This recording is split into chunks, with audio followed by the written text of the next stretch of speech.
안녕하세요. 배우자 외도 당당하게 말한다. 여풍당당. 여풍당당 상담계 해법 있는 바람주치 묻지마 간디. 근성 있는 외도 해결 변호사 이긴다 조변 조준현 변호사입니다. 네, 반갑습니다.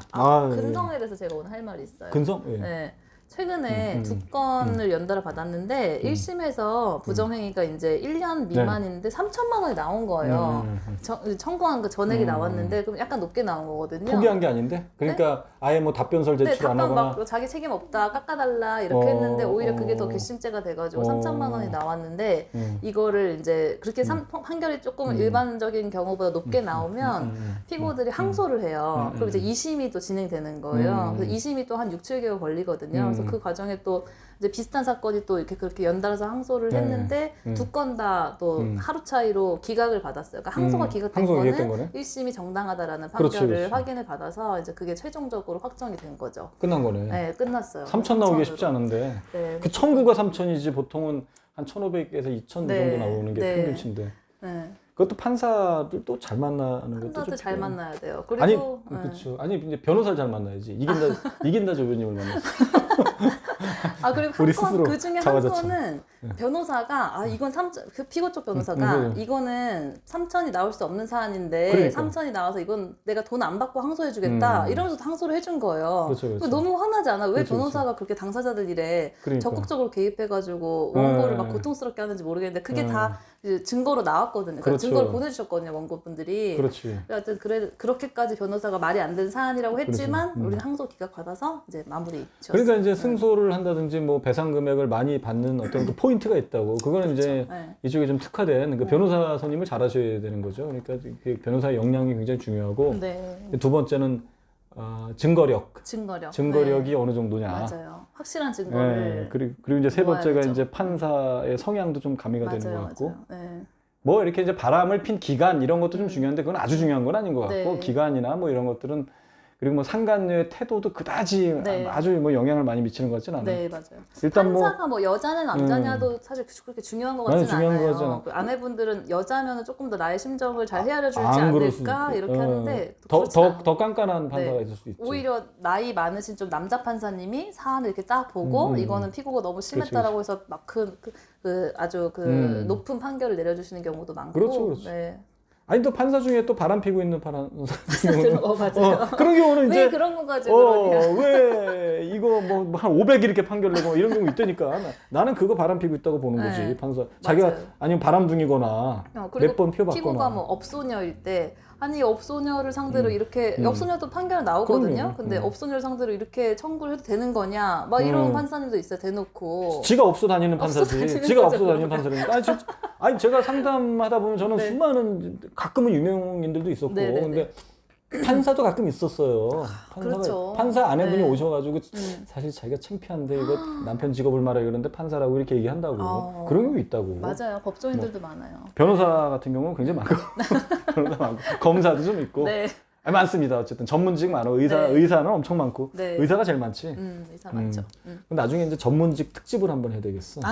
전문직 특집에서 전문직 바람의 특징. 의사가 진짜 많지. 네. 정말 이것도 대한 의사협회에서 또 테러 들어오는 거 아닌데 아니 일부 그렇죠. 모든 의사가 정말 다 많았던 것 근데 같아요. 많긴 많어. 네. 솔직히 많어. 맞아요. 네, 의사 많습니다.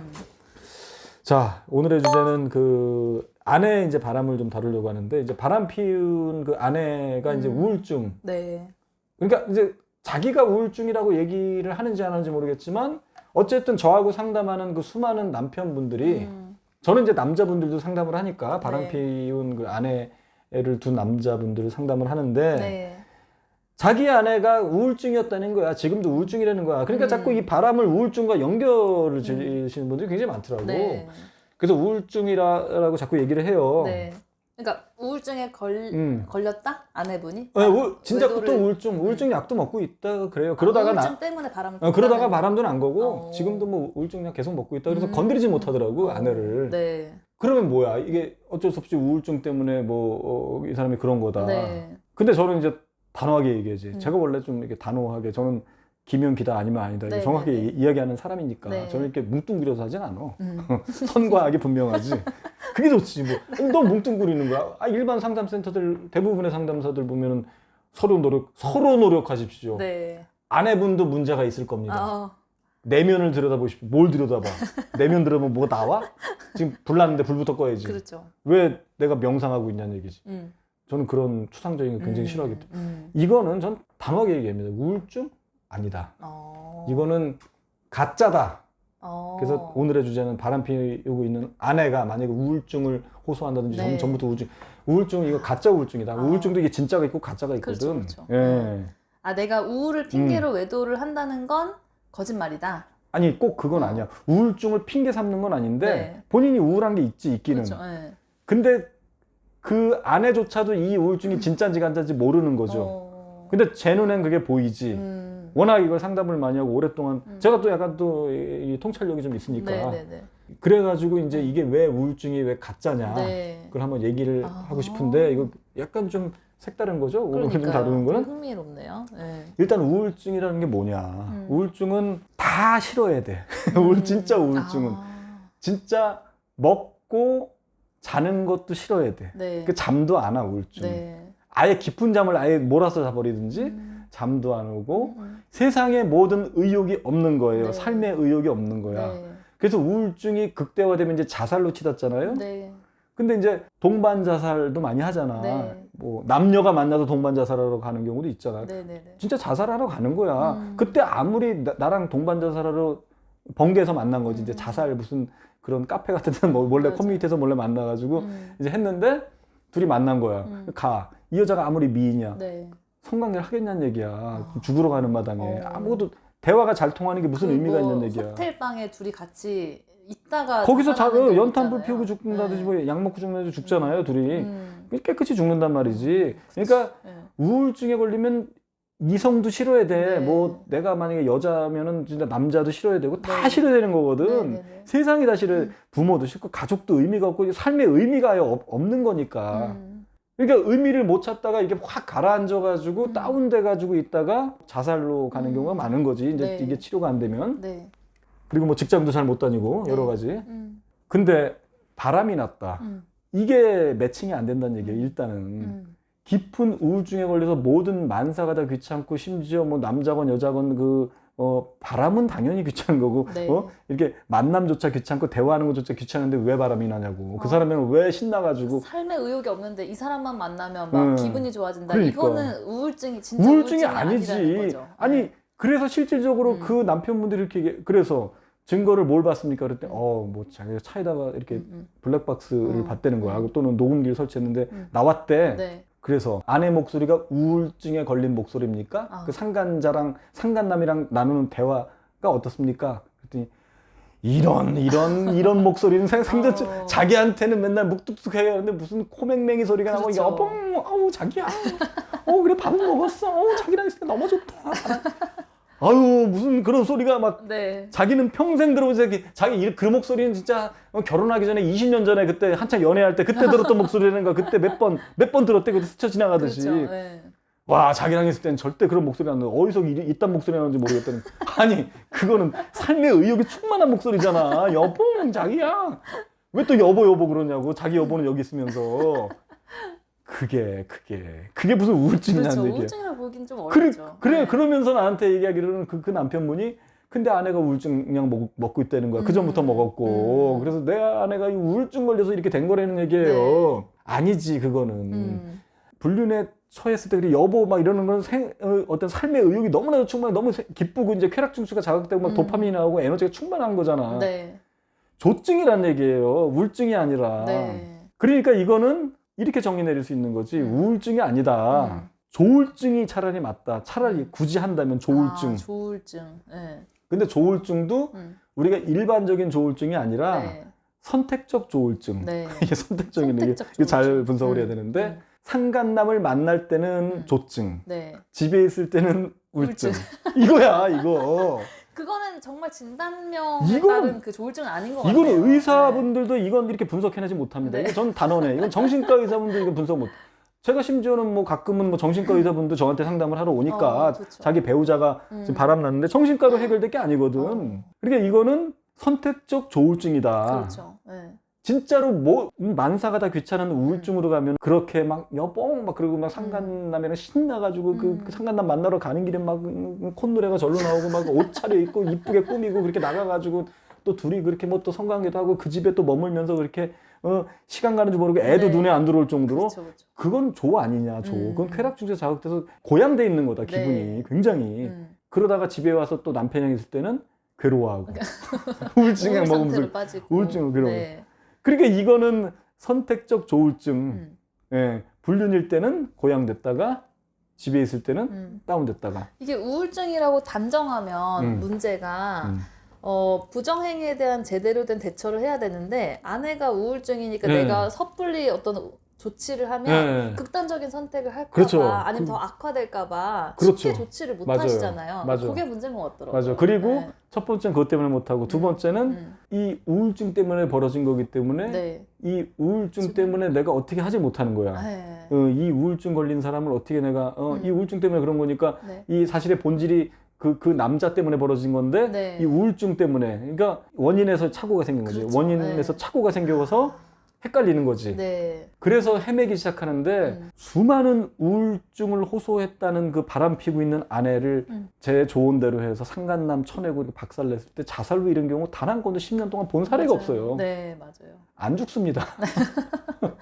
죽을 것처럼 하긴 해. 네.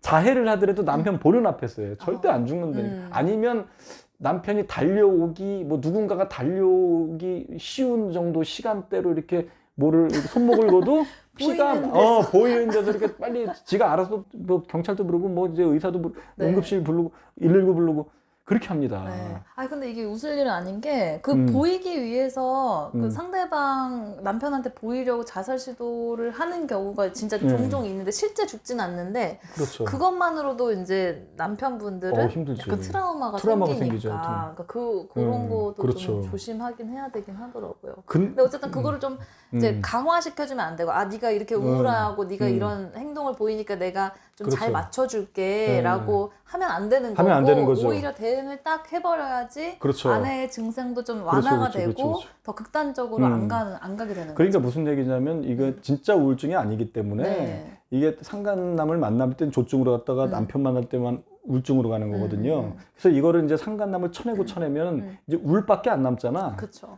이제 조를 경험하지 않으면 그러니까 이게 쾌락의 중추가 더 이상 자극되지 않으면 이 울 속에서 잔잔한 행복을 찾아가는 거예요. 옛날로 돌아온단 말이에요. 이 울 안에서 소소한 행복이 찾아져. 그거 되게 멋있는 말이네요. 네. 네. 실제로도 네. 그렇게 내가 그 남자랑 끝내도 당신이랑도 안 산다고 이렇게 바락바락 악을 썼던 아내가 네. 막상 상간남이 진짜 완전히 떨어져 나가야 돼. 네. 이건 전제 조건이. 그쵸. 안 끝나면 안 됩니다. 네네네. 확실히 막 상간남 소송 걸고 상간남 박살내고 상간남이 유부남이 그 아내한테까지 알려나가면서 해서 결국 떨어져 나갔어. 네네네. 절대 집에 와서 못 살 것처럼 며칠은 그래. 괴로워하고 집에서 의미를 못 찾지. 네. 근데 사람은 사라지게 돼 있거든. 그렇죠. 그리고 옛날에는 안 그랬던 사람이거든요. 네. 몇 년 전에 안 그랬잖아. 그렇기 때문에 이 안에서 다시 회복이 된단 말이에요. 네. 이 안에서 또 행복이 찾아져. 그래서 이 고양되는 쾌락의 정도가 상간남 만날 때 그 네네. 비정상적인 쾌락이 아니라 정상의 범주에 드는 쾌락이 찾아진다는 얘기예요. 이 안에서.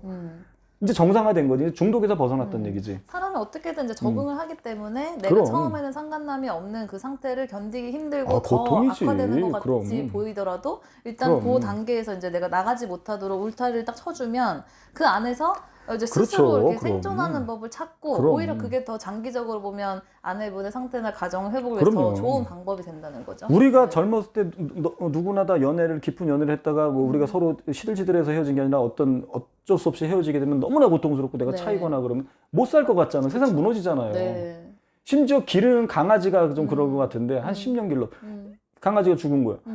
못 산다고 살 수가 없지. 맞아요. 인간이 죽은 것보다 더 고통스럽다고 하더라고. 네. 그래서 깊은 우울증에 빠져 너무 고통스러워. 난 이 삶에 의미가 없는 거 집에 와서 반겨주는 애도 없고 이제 허전함이 극대화된다고. 네. 하지만 시간이 흐르면 그 깊은 우울 속에서 또 잔잔한 행복이 찾아지는 맞아요. 거거든. 네. 그래서 수많은 사람들이 인류 역사를 통해서 여러 가지 그 온갖 고통, 뭐 이별의 아픔, 배우자의 죽음, 또 가족의 죽음, 반려견의 죽음 이런 걸 겪어도 쉽게 무너지지 않으면서 가는 게 맞아요. 회복이 되니까 다시. 네. 그러려면 근데 극단적인 일단 우울함 속으로 그냥 빠져들게 만들어야 되는 건데 네. 그게 두려워가지 못하는 거야. 그리고 또 협박을 해. 너 그러면 내가 나 죽어. 그거는 당연히 그런 뭐 부모가 돌아가시거나 내 배우자가 죽거나 내 사랑하는 사람이랑 헤어졌거나 반려견이 죽었거나 나 죽지, 나 못 살 것 같지, 너무 고통스럽지 그러면 그거는 똑같은 거라고. 그쵸. 그렇다고 그게 어떻게 그렇게 된 거를 어떻게 되돌릴 수 있나? 어차피 상간남은 쳐내는 게 맞아요. 어차피 네. 없어져야 될 사람이고 없었던 사람이라고. 네. 그건 당연히 순리라고, 인생의 순리라고 쳐내는 거야, 우울하더라도. 그러면 이제 그러한 고통 속에 깊게 들어가서 우울증을 호소하다가 소소한 행복, 애들과 이제 좀 놀아보기도 하고 여행도 가보고 이러면서 회복기를 갖는 건데 네. 그러한 이치를 모르고 이제 쳐내면 큰일 난다, 난리친다, 이 사람 죽는다. 네. 그러면 해결이 안 나는 거죠. 그렇죠. 맞아요. 자, 오늘 여기까지 하시고 네. 급마무리. 네. 오늘 여기까지 하시고 급하게 마무리. 이게 시간이 너무 지루할 수 있어. 지금도 좀 지루하다는 얘기가 있어요. 아, 그래요? 그래도 난 15분 이상 합니다. 무조건. 어지간하면. 네. 가끔 뭐 13분도 하지만. 자, 오늘 여기까지 하시고 저희 그 여풍당당 바람치유센터 그 카페 들어오셔서 많은 활동 부탁드리겠습니다. 네. 자, 여러분 안녕. 안녕.